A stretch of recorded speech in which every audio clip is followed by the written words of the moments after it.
Boa noite a todos. Sejam muito bem-vindos. Hoje a gente tem a honra de receber a nova turma de MBA do LASU. Então, vocês sejam muito bem-vindos, se é a casa de vocês. Eu gostaria também de notificar que nós temos um grupo de uns 30 alunos da Faculdade Antônio Meneghetti, no Rio Grande do Sul. Now I speak in English. Okay. So, I'd like to thank everyone that's here. We have former students of MBA, we have students from Paideia, and we have the class of MBA students of LASU. LASU is expected to be the house, the home for everyone that's connected with us. We have other presentations. And in the Rio Grande do Sul, that's south of Brazil, we have the Faculdade Antônio Meneghetti. I think we have there around 30 people, I don't know. But after we will discuss. Great. And we have the honor to receive Weill. I have studied with him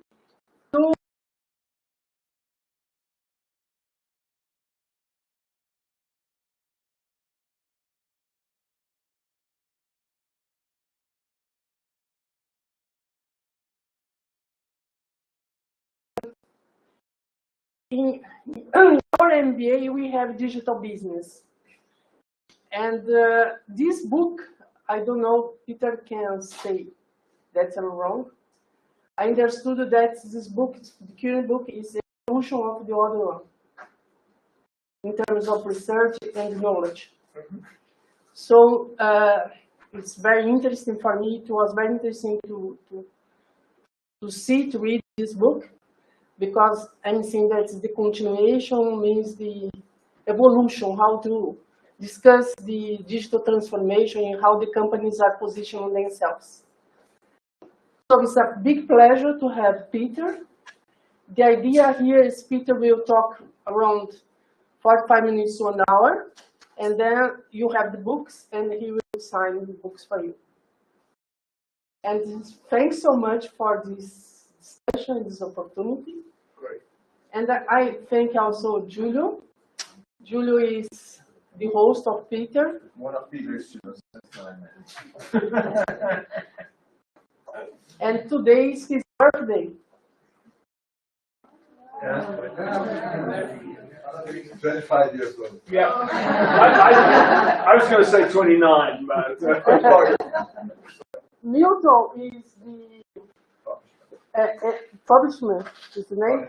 Publishment. And the former books of Peter was published by Milton. Yeah. And we know each other. Book also. Yes, my book also is from him. Okay, so the people that remote is okay? We are beginning. Okay. Okay. Thank you. Obrigado. Boa noite. Churrascaria and maracujá. That's it in Portuguese. Okay? I don't know any more words. But I will talk to you in my native tongue, which is Australian. Okay, so it's nearly English. We should be okay. It's close to English. Firstly, it's a great pleasure to be with my old friend. Thank you. Nice to see you. And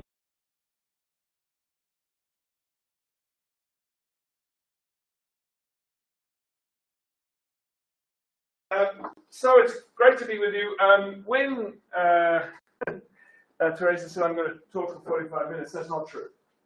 I'm going to talk a little bit, and then you're going to do some work, because this is part of the fun, right? We're going to ask you to use the ideas. So, because you can read the book anytime, but the conversation is more important. But I will start by saying that we should probably have a better image up here of the slides. How do I do that? How do I get that? We had a full screen before. Here? No, here. Perfect. Every company we talk to is trying to transform to become what we call future ready. I spent yesterday morning with the top leaders of Bradesco, This morning we had a breakfast for 40 CEOs of companies at the Unique Hotel, and we were talking about transformation. And all of these companies are finding it a great opportunity, but challenging.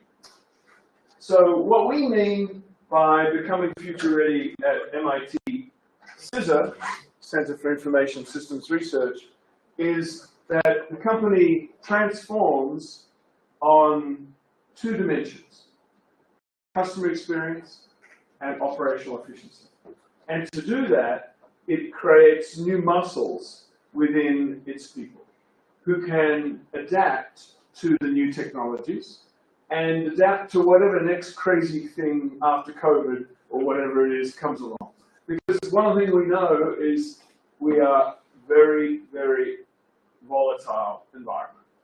And so being future ready is about being able to adapt to whatever is next. Peter, if you here, Yeah. the people can see you. That would be better. Okay. Okay. We should have a cross on the floor. There is a cross. There is a cross on the floor. It's a very pale cross.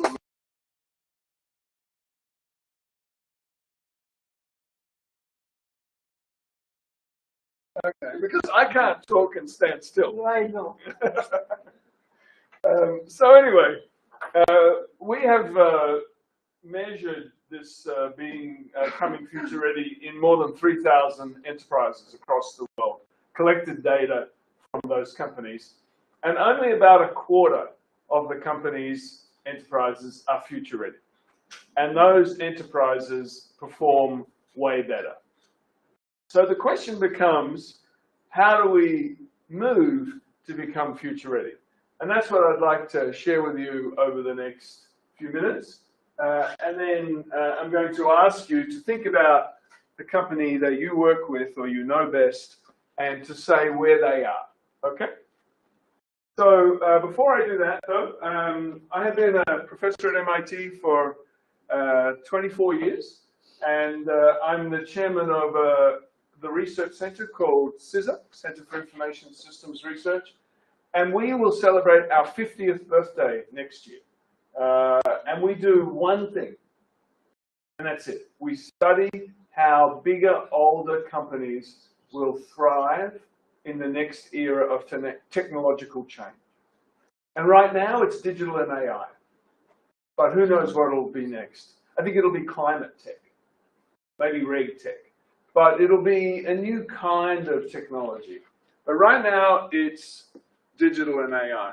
And so we work with the boards and top management teams and technology leaders of these companies. So in Brazil, as I mentioned, we work with Bradesco and also with Banco do Brasil. And we have a partnership with Teresa. We have worked together on many different things.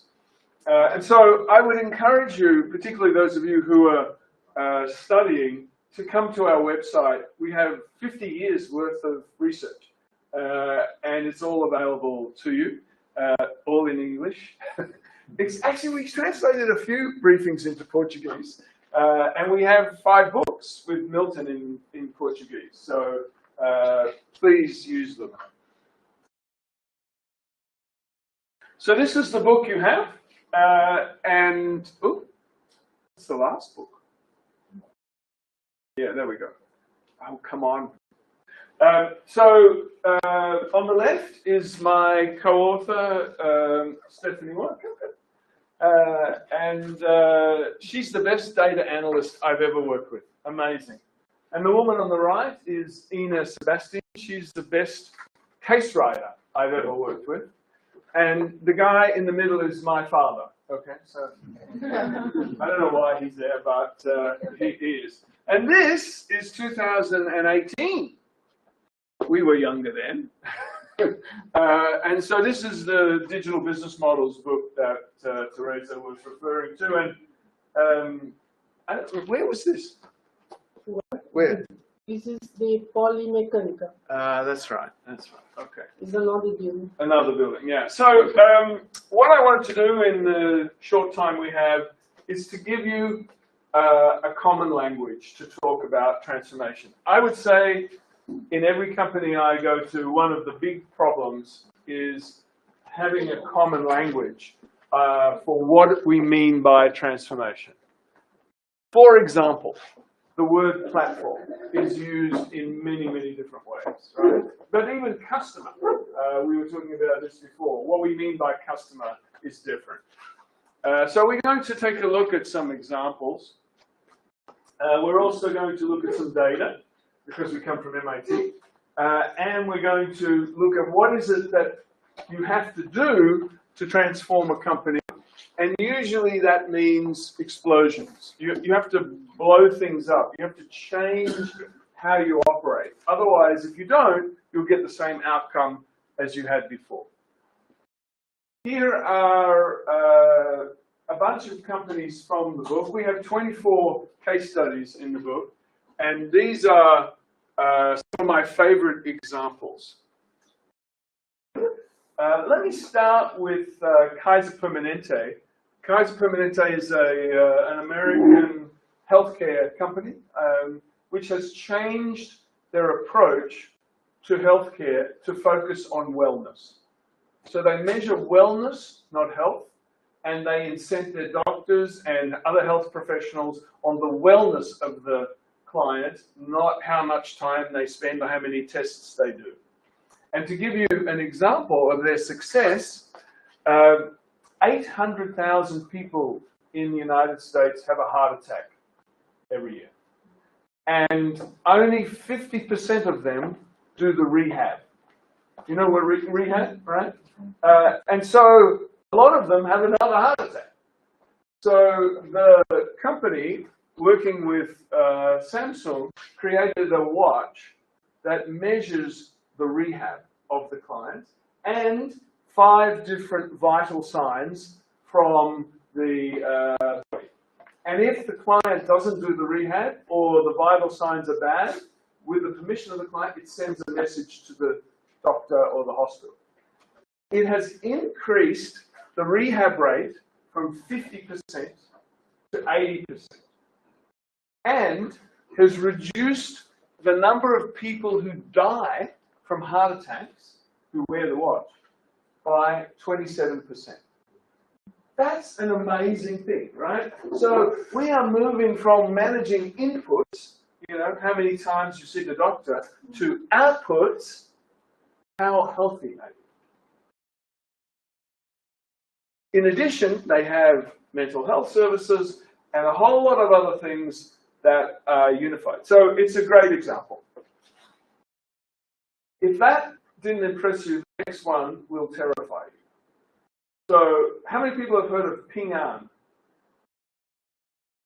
So Ping An is the largest insurance company in China. Biggest insurance company.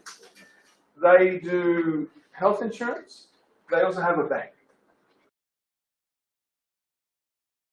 They have a technology service called Good Doctor. And it does 1 million consultations to patients per day. 1 million per day.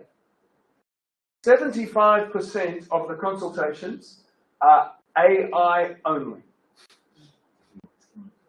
No doctor. The doctor is sitting behind looking at the pathway to see what is the best pathway. 25%, when you lie about the symptoms, you know, when you say, how many drinks do you have a week? And you say 2, when you really mean 20, right? So I keep moving, sorry. Sorry. But anyway, think about that. 1 million consultations a day, 75% AI only. And who goes? The people in the remote parts of China who can't travel to go to. When you do the AI consultation, it gives you a prescription for your drug, sends it to the pharmacy, books you into the hospital, or sends you to a specialist. Do you know what NPS is? Net Promoter Score? Is a measure of customer satisfaction. The Net Promoter Score for AI is as good as for a human doctor. Now think about how many times you've been to the doctor and it was a good experience versus a bad experience, right? So this is very interesting. They also have a bank. It's called, it's also called Ping An, but they call it an AI bank. And just to give you some statistics, in the last 3 years, the revenue per employee in the bank, doubled. And that is because of the use of technology and platforms. And so they also have 50% of their sales AI only, and 82% or 80% of their services AI only. I have never seen a company like that anywhere in the world. So if you want to know what is possible, that's what's possible. Now, I'm not saying we should do that. It's a different regulatory system. It's a different market. But what I am telling you is it learns. Every time it meets a patient, it learns. It learns what is better next time. So it's a very interesting possibility. DBS, the best bank in the world in Singapore, amazing company, reorganized the company by platforms instead of departments. Has become the best bank to deal with. Another favorite example is Schneider Electric.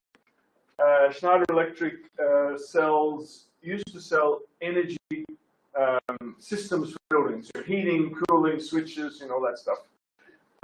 Now they have 55% of their revenue connected through IoT to the building and manages energy as a service to improve our carbon footprint.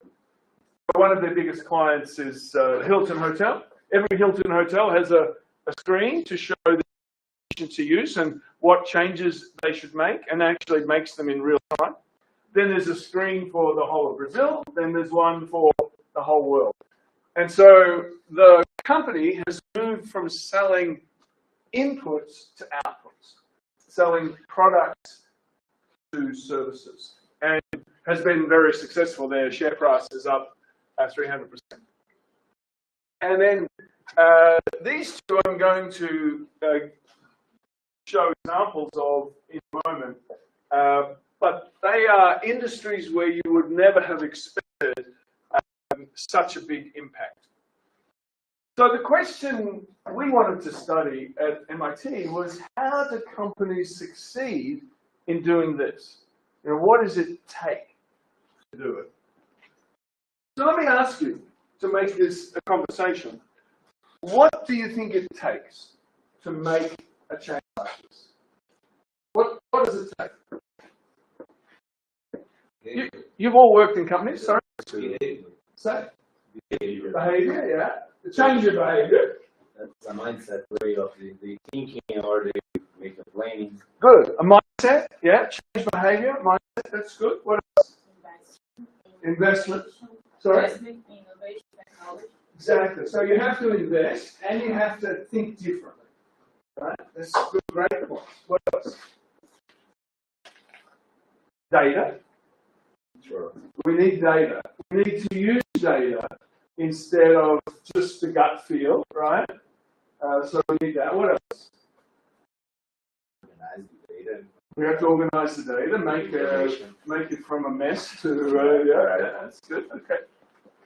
Anything else? You need money, you have to spend money, yeah. What else?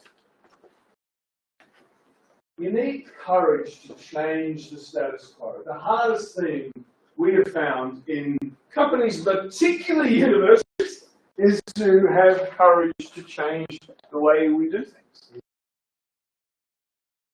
If you don't, I don't know if you have this saying in Portuguese, death of 1,000 cuts. Is that something that you say, death of 1,000 cuts? You slowly die by small, you don't notice it, right? But every day it gets a little bit worse. And so if you don't change, then we end up later being much worse. So, I want to show you an example that I really like that's very relevant in Brazil. And you already, by the way, have some examples of this. So this is a farmer, and the company is Bayer, a big seeds and herbicides. Not without controversy, by the way. And they realized that the farmer buys the seeds and herbicides, but what they really care about is the yield per square meter of the farm. So they created a service that manages the yield per square meter for the farmer. So this is what he's looking at, and it takes a satellite photo of the farm. It has sensor in the dirt to measure moisture and nutrients. It measures the yield per square meter and then creates a plan for next season, which is a seeding plan that is Wi-Fi'd to the cab of the tractor. And the tractor, without a person, plants the seeds, right? And then they collect the yield and they start all over again. So this started in 2015 and now has more than 200 million paid acres and partners with 70 different companies, so the farmer can choose, which weather forecaster or which satellite image or which drone, whatever. And so this has created a whole new business for Bayer, and they sell it in two ways. They sell subscription per month, and they give it for free, and they take a percentage of the sale of whatever it is, corn or something like that. So the farmer doesn't pay anything up front.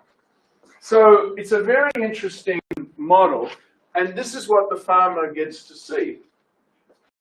They see a satellite image of the farm, and each square meter is coded high or low in terms of yield, and then they create a report which links the inputs to the outputs. So that is what we see is possible. So before I continue and show you our framework for getting from where you are to being future ready, any questions, any comments before I continue? Hello. They can use atmospherically and data to perform better this report, atmospheric and models, because we have curves. That's right. Depending of the year, That's the season of the exactly. year. And also the type of seeds they use, right? And also what the forecast is for wet season or dry season, right? So in Australia at the moment, which is where I moved to live, we're having a very bad fire season, right? And so they are including that, yeah.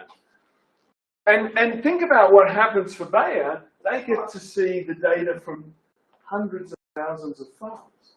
So they can see which seeds work best in what, So it's a very interesting closed loop circle.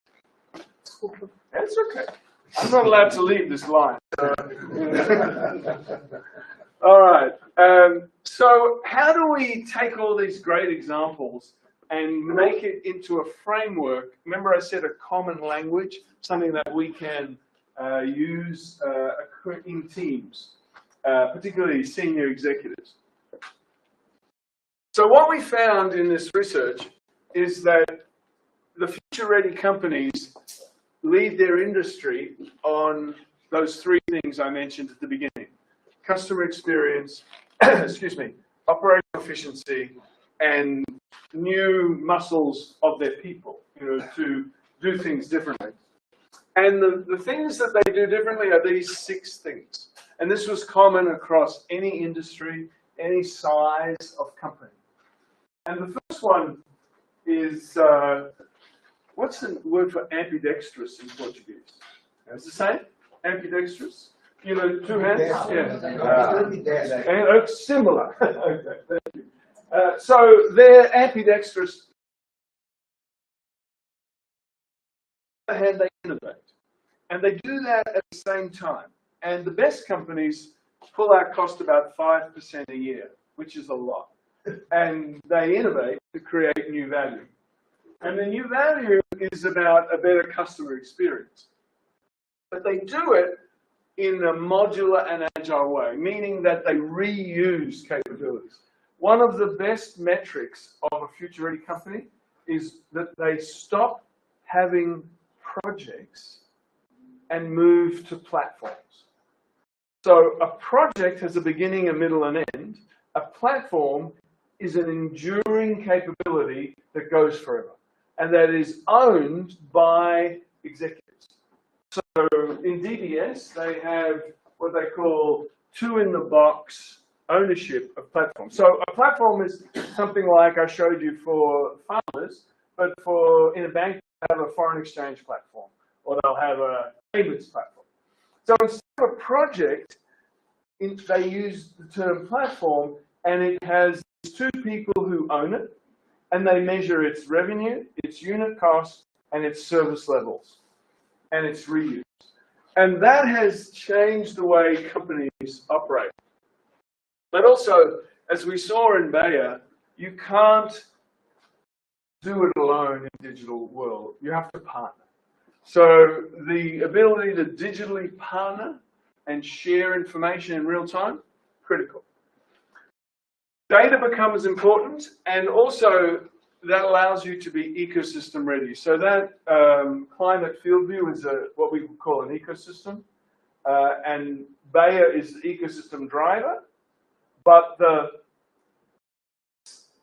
drones or the weather or whatever are participants in that ecosystem. So a year ago, they added insurance and loans. So now the farmer bypasses the bank and goes directly to Bayer to buy insurance and loans. How do you think the bank feels about that?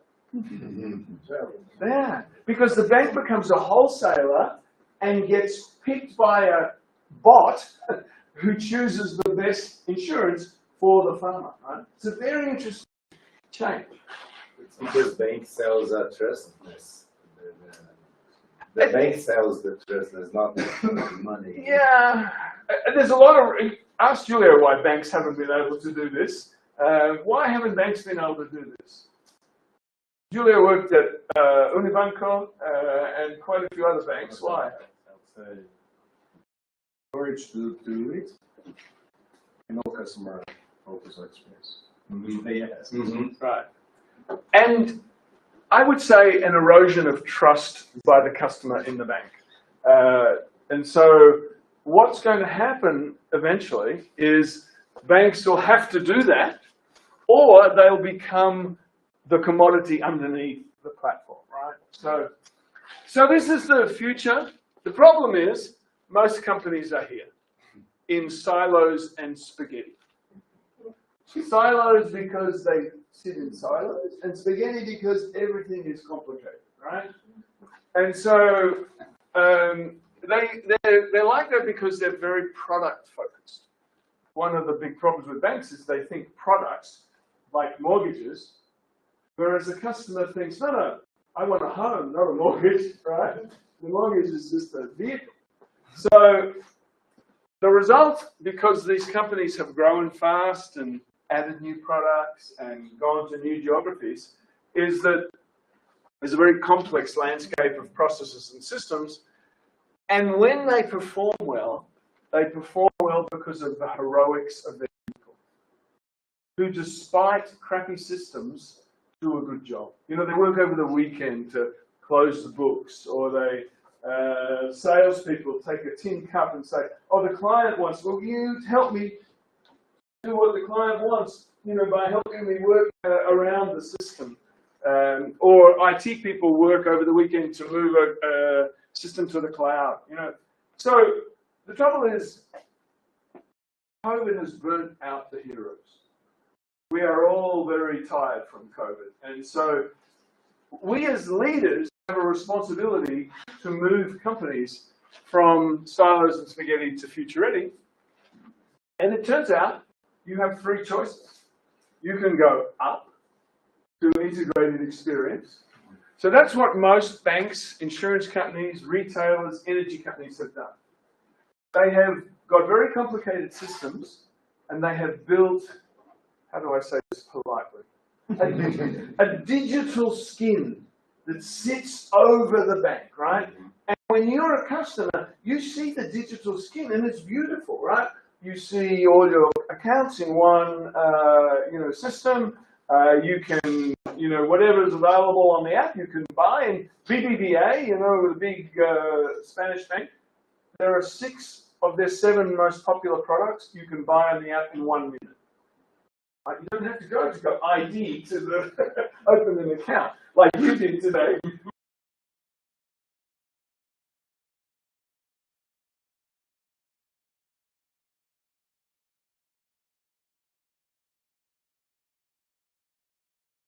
Another option is you can move right. You can move right. Right. And this is harder. That's why the lights went off, right? This is what happens. The lights go out when you move right, because what you have to do is you have to work out what are your crown jewels.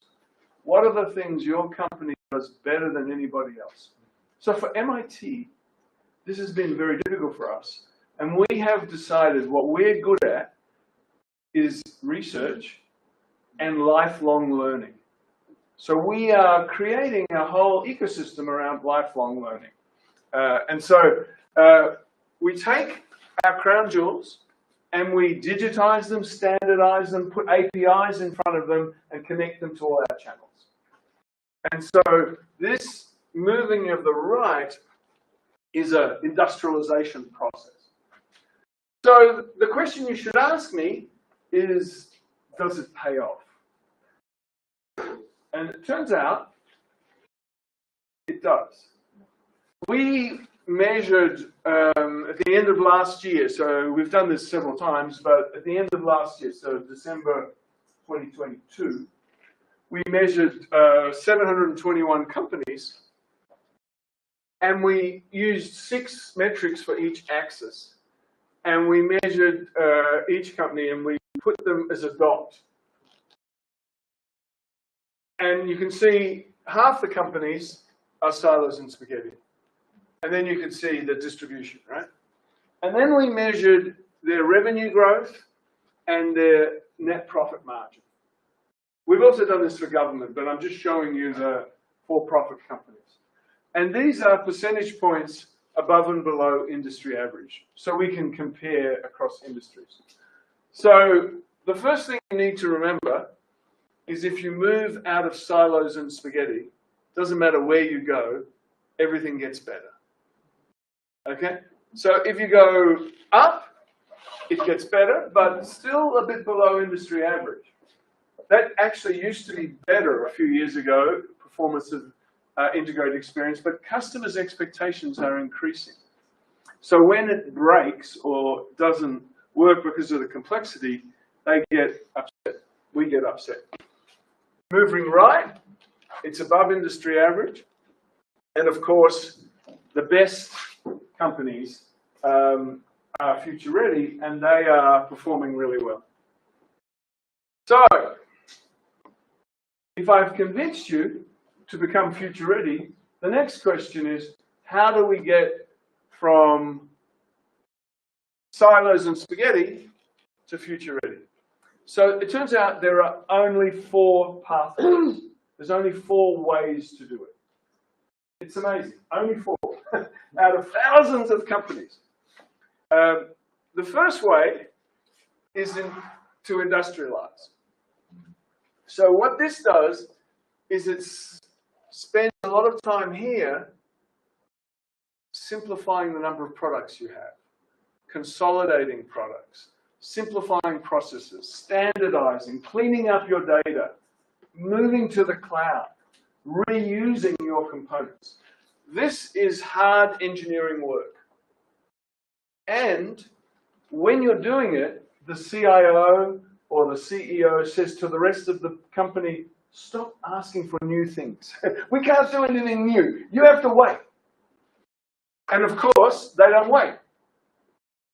So what they do is they create copies of this, right? Other versions of it in the other parts of the company. But once, we call this the digitization desert. But once you're through it, this part, the second phase, is very exciting. So at Kaiser Permanente, it took them 4 years to put in an electronic medical record system. Why? Because the doctors, nurses, administrators, emergency, and who were the other ones? There's one more. They couldn't agree on what the definition of a patient record history was. So it took a long time. But once they had it, they could do the watch thing because they had the data. So that's path one. Path two is to improve the customer experience. This is what most banks have done. You know, Citibank, for example, have done, many other banks. They have improved their customer experience by usually creating mobile apps and made innovation. So what they do is they say, we'll get people in agile teams and we'll give them tools and we'll say, go make the customer's life better. And they do. They're very good at it. And they create all kinds of new services. In Brazil, very innovative, right? I mean, Nubank, for example, a great example, right? The problem is that revenue goes up. And Net Promoter Score, you know, customer experience goes up. So what does the company do? More, right? And so they do more. And what happens is the complexity goes up. If you want to see the history of any company in their strategy, just look at the systems. It's like a sedimentary rock, the history of every decision they've ever made. So if you go up, you have to go right, which is the same as this, but easier because you've done a set of pilots to show what you want. That's the second option. The third option says, no. This is too extreme. We're going to do stair steps. So this is what Schneider Electric have done, DBS.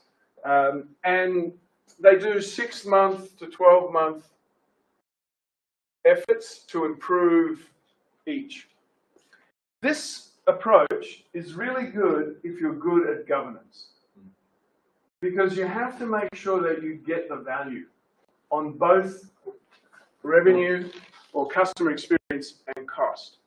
If you don't, if the project here is late or doesn't deliver, what happens? The stairs break down. We can't build cumulatively. So that doesn't work. So they're the three choices you have. And there's a fourth option, which is to give up. And just say, this is too hard. So instead, we will go through the digital wormhole and we will create a born digital unit. So that's what Bayer did. That farming example I showed you is a separate unit. Different people, different technology, different business model, different location. It's like Nextbank at Bradesco, right? It's a different unit. And so they're the four options you have. So we're going to take a pause for a moment. I want you to get your phones out. Everybody, get your phones out. Everybody online, get your phones out. This is an anonymous poll, so I won't know who answers. Okay? What I'm going to ask you is to think about a company that you know or you work at, if it's your own company. And should I stop? Yeah, there's some problem here. you want me to sing and dance a little bit? Sorry.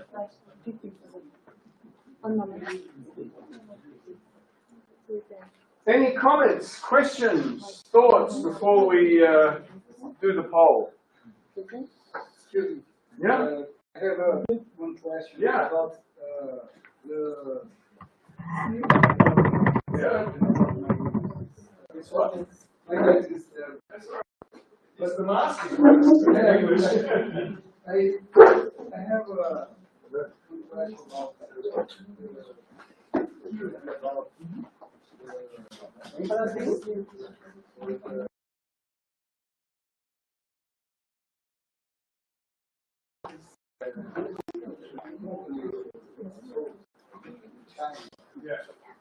take care of people. Data about the health. So you're worried about the risk? Yeah. So it's a very real concern, a real question. But if you're living in a remote town in China and you can't see a doctor, it's a simple trade-off. Right? There is risk in any transaction. If you go to see a real doctor, there's risk.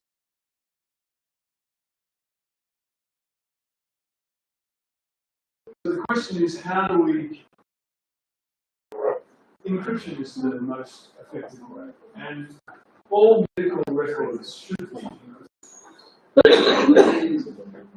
I tried. Yeah. That's not Sometimes that's not wrong question. So Wrong answer. yeah. Have you ever met a man or a woman who's given you a wrong answer? Yes. Yes. We hallucinate too. You know, so yes, having problems. We will learn, and we will. What I'm excited about is that we can democratize services. My question is about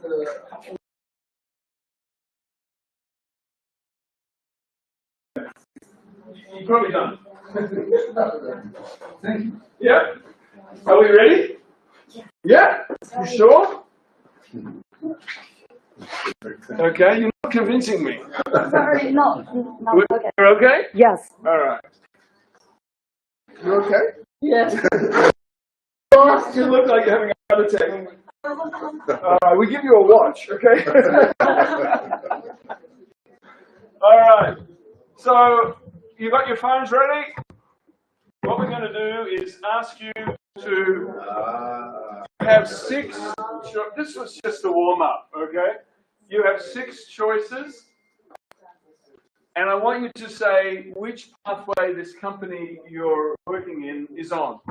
1, 2, 3, or 4, or multiple pathways well coordinated. So one of the banks I'm working with is 70% on path 1, you know, the industrialization, 20% on 2, and 10% on 4. So you can be on multiple pathways where you share lessons, you coordinate outcomes. And then the last one is multiple pathways not coordinated, where different parts of the organization are doing different things. Can you see the question? Did it come up, the question? The first question. It's come up, yeah? Sure. Okay, great. Can you tell whether the remote group is able to see the question? Multiple questions. Yes, yes. All right. So we only have 13 answers, so, 19. I'm such a nerd, I love watching this in real time.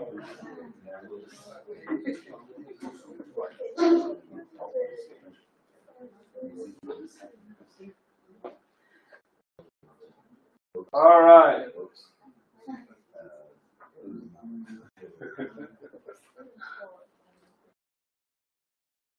So, look at that.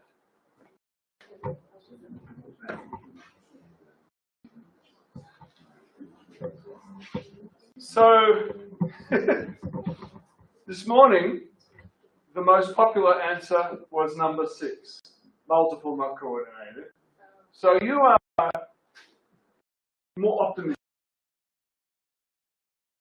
You say 36% customer delight, and 27% of you said multiple note coordinated. So we have 40 answers so far, so we're now statistically significant, so we can draw conclusions, okay?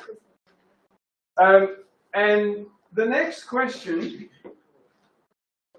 is, what % complete are you to becoming future ready? And the way I usually ask that in a company is, what did you promise the board of directors, and how far along are you? Okay, so if you could answer that question.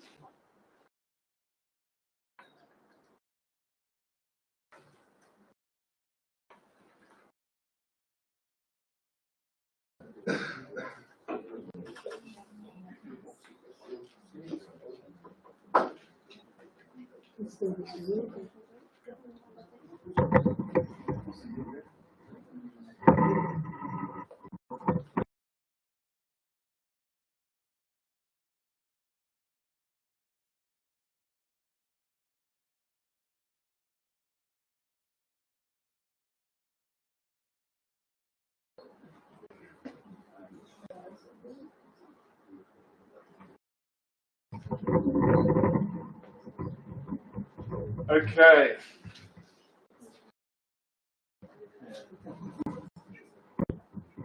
Wow. I would like to ask the person who's 51 to 60%, or even 61 to 70, or 71 to 80, and we have one that's 81 to 100. Is anyone in the room 81? I bet you're not. I bet it's the other room. Okay, I'd be interested to know what it takes. So, I'm going to stop shortly because it's late and it's time to meet and talk with each other.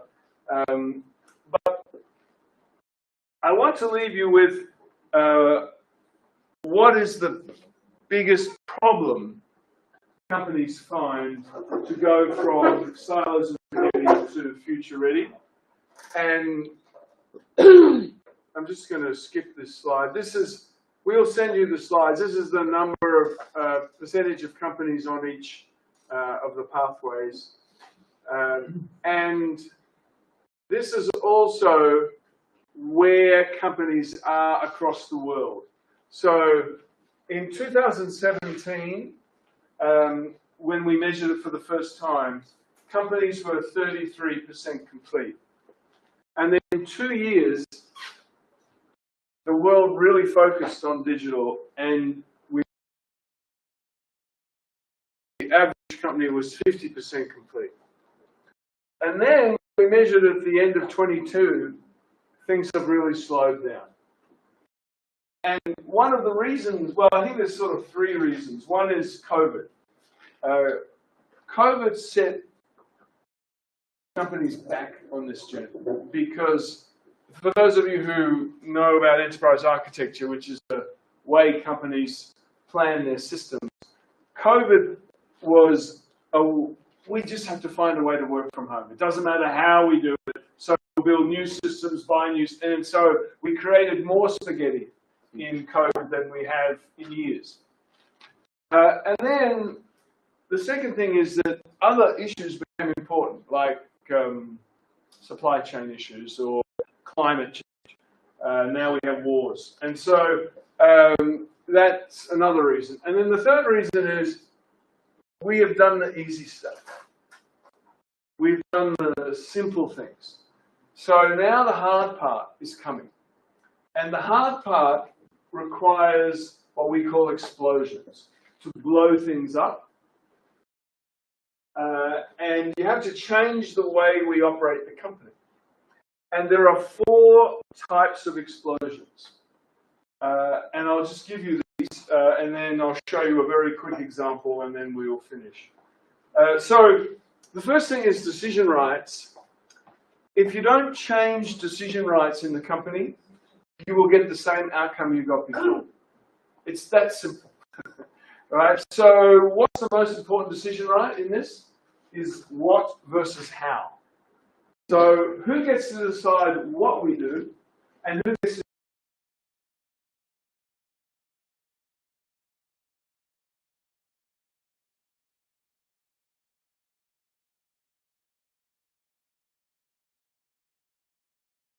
how? You will guarantee silos and spaghetti. You will get local versions of everything over and over again. So you have to change those decision rights. And that's why the DBS Bank I was talking about created the two-in-the-box model, a business leader and a technology leader who run these platforms. So decision rights, new ways of working. We have to have evidence-based decision-making, test and learn, partnering, different approaches, agile teams.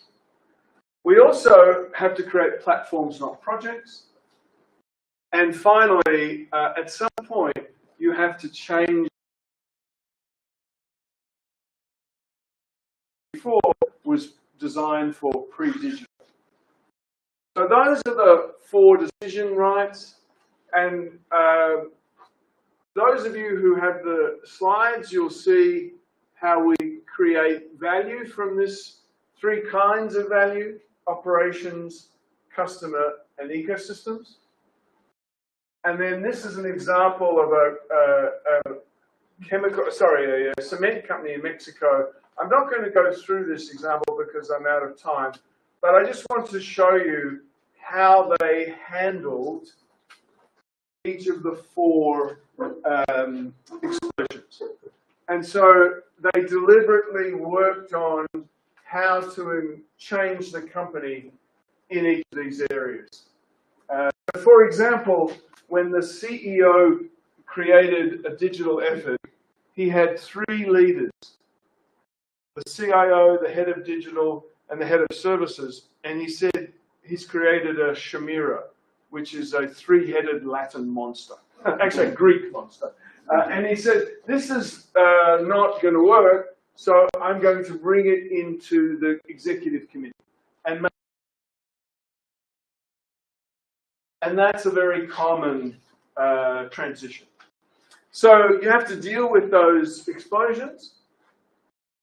And I wanted to leave you with 3 lessons learned. The first is the most important part in this sort of transformation is creating a common language, committing to a pathway, and multiple pathways not coordinated is the worst approach. It's about half as effective as the others.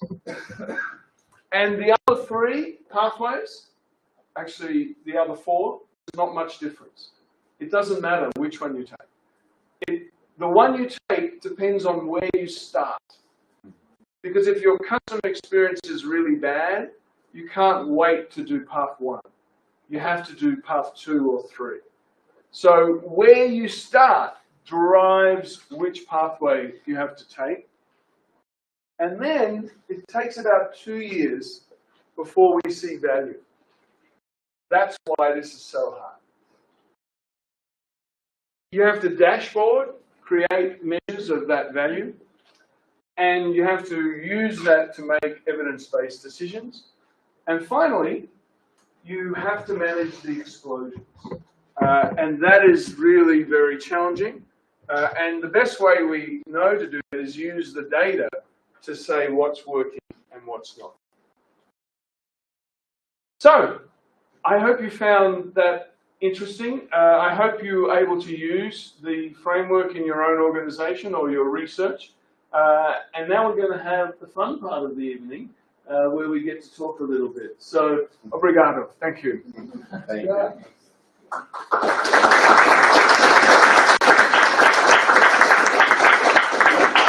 People can have questions. Yeah, sure, if you want. Or we can just break up and talk.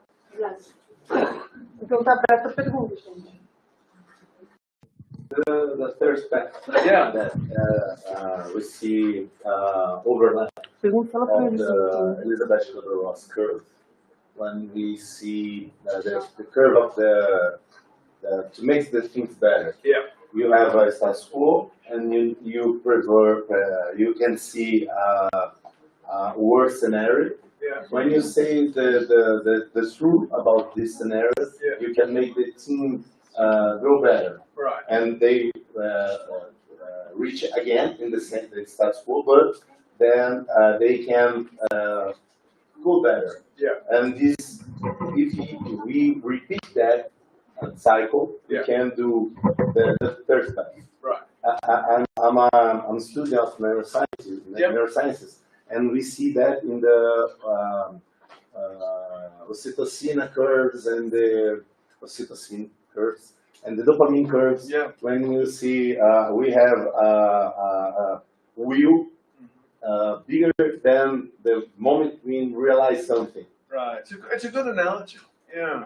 So what would you recommend companies do based on that?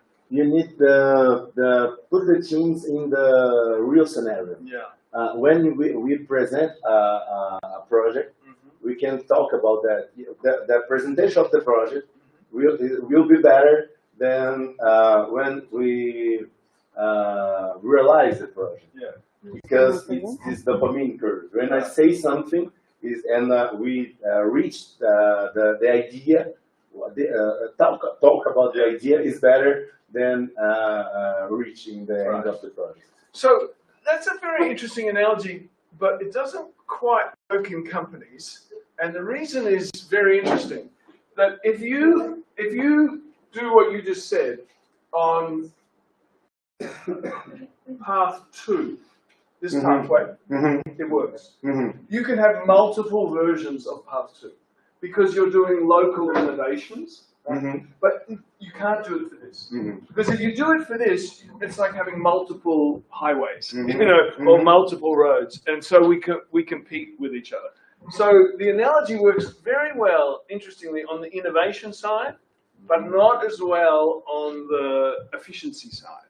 In the third path don't work for the third path. I don't know. That's a good question. Because it's the same curve. Yeah. If we look more near, we can see the curve.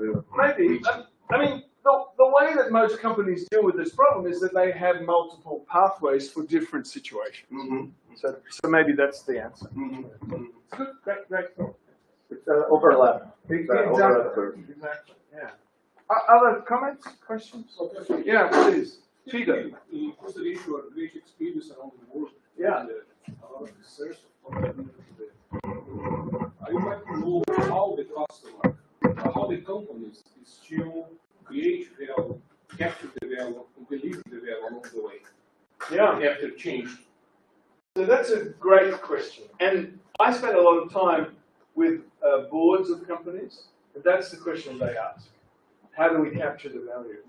The companies that are the best at capturing value measure value in real time. So they have a dashboard that measures customer value. And so customer value comes in many flavors, but there are 3 really important ones. One is customer satisfaction net promoter score.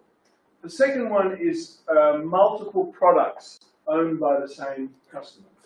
So Ping An has 4.6 products per customer. That's a lot, right? So that's the second thing they measure. And the third thing they measure is innovation. So what % of our revenue comes from new products and services introduced in the last 3 years?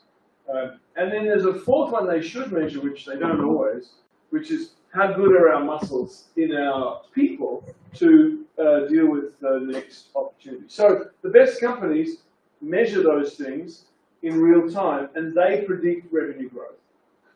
So that's what we see. Those companies are working with open innovation or there are 2 kinds of companies in the world, paranoid and not paranoid. And the paranoid don't do open innovation, and the others, actually there's 3 kinds. There's a third kind who pretend to do open innovation, but they don't think about any idea that wasn't invented in the company. But there's a difference between open innovation and partnering. So Bayer does, I don't think they would say they do open innovation, but they have an open platform. So that any financial services company who wants to sell insurance that meets conditions can be on it. Is that open innovation? Not really, but it's an open platform. So that's what we see. Yeah, it's great question. You want? Could you consider the technology in this way Yeah. and the green Yeah. way? What is the difference? Is it different? What is the focus? Yeah. It's a great question. So this is all about cleaning up the mess. Simplifying, standardizing, reusing, cleaning the data. So the technologies that we use are things like moving to the cloud, product consolidation, which is not a technology, it's a good habit, right? Those technologies tend to be operational technologies. IoT is another very important technology here. On this side, the innovation technologies are usually leading edge technologies, like the watch that I was talking about, or I worked for a company in Hong Kong, as an advisor, called LKK, Lee Kung Kee. They make oyster sauce and chili sauce, but they also sell Chinese medicine. And they created a tool to measure your happiness. Quite effective, pretty close.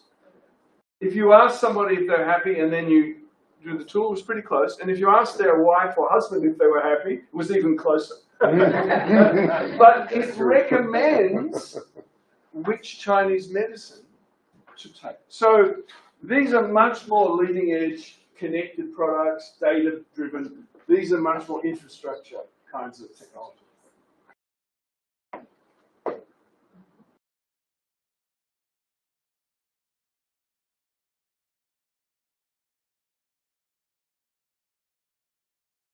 You say congratulations for your presentation. Thank you.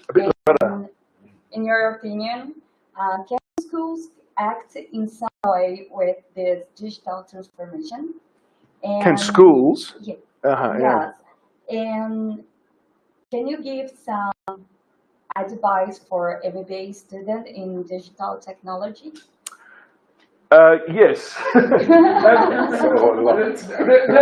There are three institutions that are very hard to change. The church, Okay. hospitals, universities, and governments. 4. Okay, and so universities, COVID was a big shock for universities, and we saw a lot of innovation in universities. So I am starting to see innovation and change, but it's not fast enough for me. Still taught the same way through case studies as they were a long time ago. So I am a big believer in flipping the classroom to have the learning done on your own time with video and self-learning, but then working groups to do projects. So I think that's the way universities are going. They're also going to become much more modular, so that instead of 3 years or 4 years, I did engineering 4 years, 40 hours a week for 4 years. And at the end of it, I didn't know anything about working. I knew how to write a formula, so we need to be much more embedded in, and a lot of MBAs are doing that. If I was as young as an MBA student, what would I work on? I think there are 3 really important topics. I think the better use of capital, I think, is an incredibly important topic. So whether that's venture capital, M&A, fund management, we have to find a better way to do that so that the wealth is not concentrated only at the top. I don't know if that's true in Brazil, but it is. I think it is. It's true in a lot of countries, right? So I think that's one big problem. The second thing I would work on if I was an MBA student is new ways of dealing with climate. And so one of the most exciting examples that I've been working on is one of the companies I know produces seaweed. Why? Because if you give seaweed to cows and to sheep, they don't fast. And if they don't fast or come methane, we don't have CO2. So we can have meat and produce with no effect on CO2 if we feed seaweed. You're very early. Sorry. Well, nice to have you. She lost it. I'm so sorry. That's awful. In the traffic of São Paulo.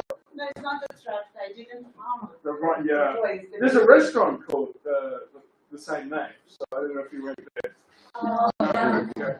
Anyway, so any sort of climate technology. And then the last thing is privacy and security and data, ways to make the benefits of sharing without the risk of exposure. We haven't solved that problem. That's an enormously important problem, and I hope many of you. So there's some of the things I think I would work on. Great. I have a question. You do? Yes. Is this an easy one? The question is, what this new book represents in relation to the previous one? It's a different. The business models was how you would make money in the digital era, and this is about how you get there. Okay. So this is where you were and where you're going. So in the previous book, we didn't talk about how to get there.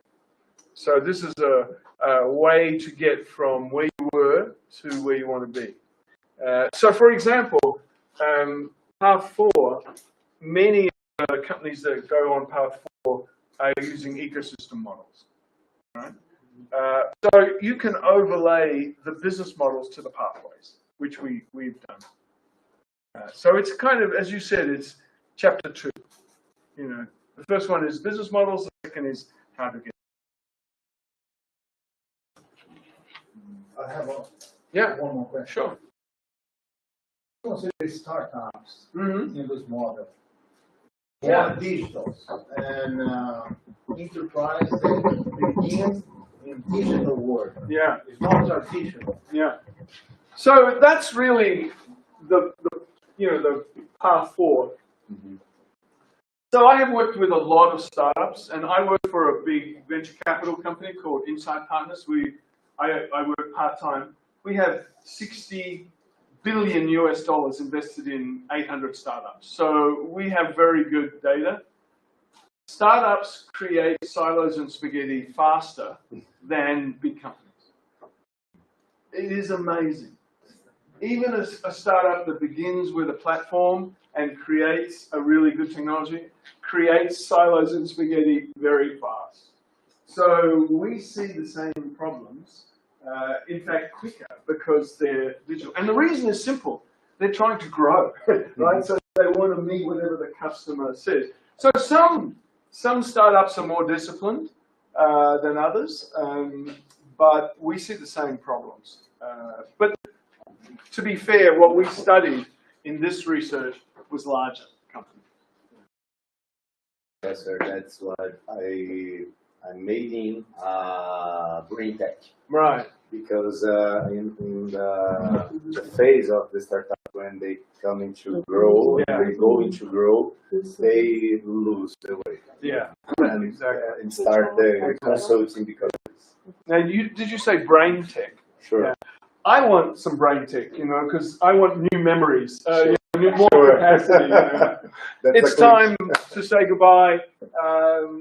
Is that all right? No, I want to take a picture with you. Clarissa tem uma pergunta aqui. Let's see. Okay, we will take a photo, but first let me say obrigado. It's been Boy. fun. Thank you very much. Thank you a lot. So, you take the photo this way? Yes. Okay, great. Yes. Who's going to take it? All right. Gente, vamos deixar um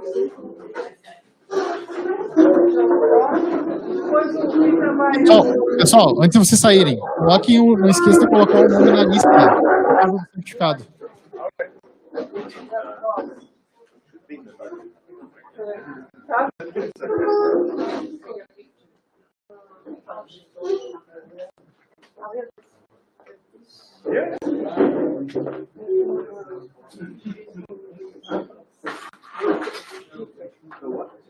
The publisher. Hello.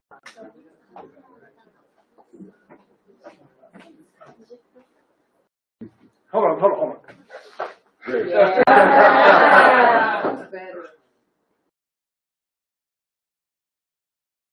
Okay.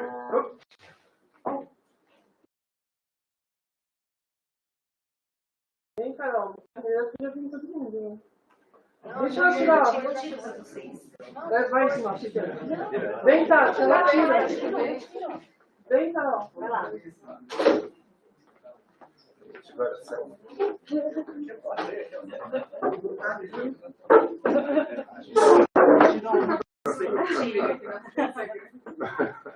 All right.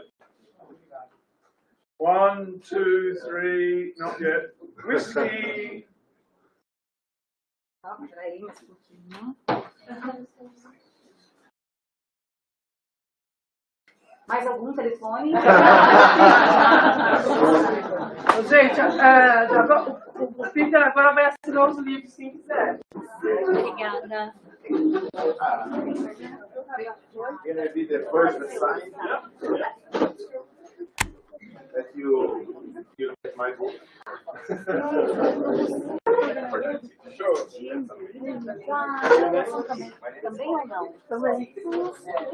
Eu uso esse livro do Peter há muito tempo. Você conhece? Não.